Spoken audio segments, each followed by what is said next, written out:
ক্ষমা করবেন, আমি বুঝতে পারি নাই যে ওই সরোবরে একটি মানব জল ভরতে এসেছে। আমি মৃগ চিন্তন করে আমি ধনুষে শব্দবেদী বাণ ছেড়ে দিয়েছি, আর সেই বাণ যে লেগেছে শ্রবণের বক্ষে। ক্ষমা করবেন।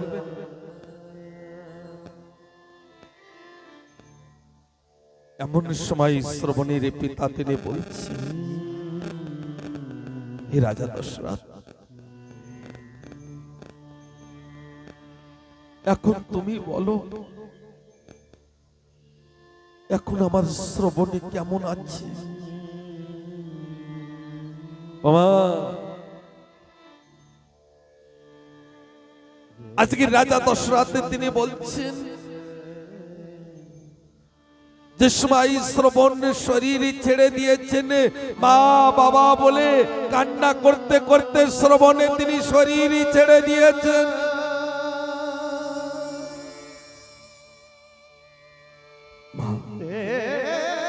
এই জগতে মাতা পিতা জীবিত থাকতে যদি সন্তানের মৃত্যুর খবর জানতে পারে, তো সেই মাতা পিতার দশা কেমন হতে পারে? কত জ্বালা, কত যন্ত্রণা, কত কষ্ট হতে পারে। আজকের শ্রবণের পিতা নিজের বক্ষে হাত রেখে বলছেন, কত জ্বালা, কত কষ্ট, কত যন্ত্রণা। হে রাজা দশরথ, তুমি কত বড় ভুল করেছ।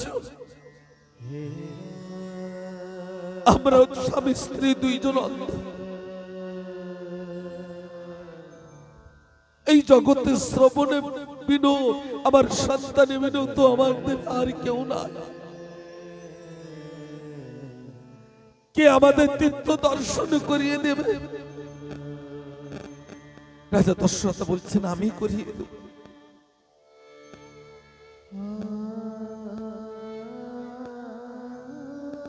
এমন সময় শ্রবণের অন্ধ পিতা বলছেন, হে রাজা দশরথ, এই সন্তানের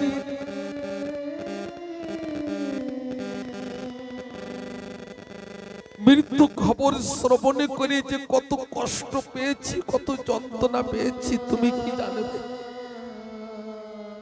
তুমি কি বুঝবে? আমি তোমাকে অভিশাপ করছি, হে রাজা দশরথ,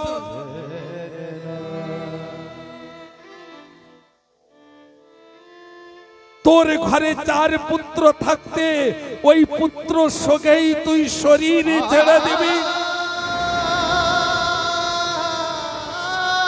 ওই পুত্রের হাতের জল তুই পাবি না, আর বাসি মোরা হবি। যা, তোকে অভিশাপ করে দিয়েছে।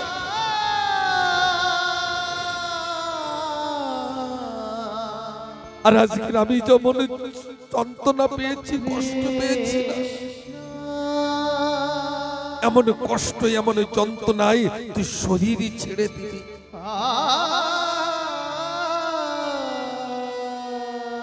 বাবা, রাজা দশরথ চিন্তন করছে না, আমার তো কোনো পুত্রই নাই। এই জগতে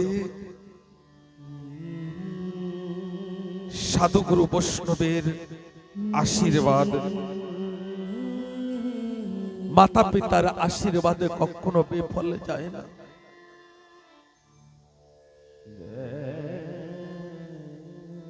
কোনদিনই কারোর কাছে থেকে অভিশাপ নেওয়ার কথা চিন্তন করবেন না। যদি পারেনি তা আশীর্বাদ নিন, অভিশাপ নয়। এই মনুষ্য জন্ম পেয়েছি, আর পাবো কিনা জানি না। 84 লক্ষ যোনি ভেদ করার পরে মনুষ্য জন্ম। অনেকে নিজে নিজে বড় ধনী চিন্তন করেন না। অনেকে বড় ভক্ত অথবা অনেকে বড় জ্ঞানী চিন্তন করেন না, অনেকে সুন্দর সুন্দরী চিন্তন করেন না। আমি তানাকে বলবো একবার শ্মশানে ঘাটে যেয়ে ঘুরে আসেন। আমাদের থেকে অনেক বড় লোক, অনেক ধনী, অনেক সুন্দর, অনেক জ্ঞানী ওই পুড়ে ছাই হয়েছে। আমাদের একদিন ধরাধাম ছেড়ে চলে যেতে হবে।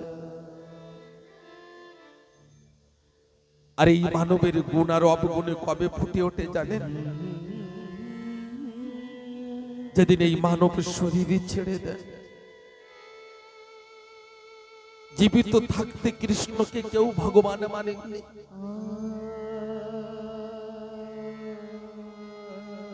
আর যতবার ঠাকুর এসেছেন জীবিত থাকতে ঠাকুরকে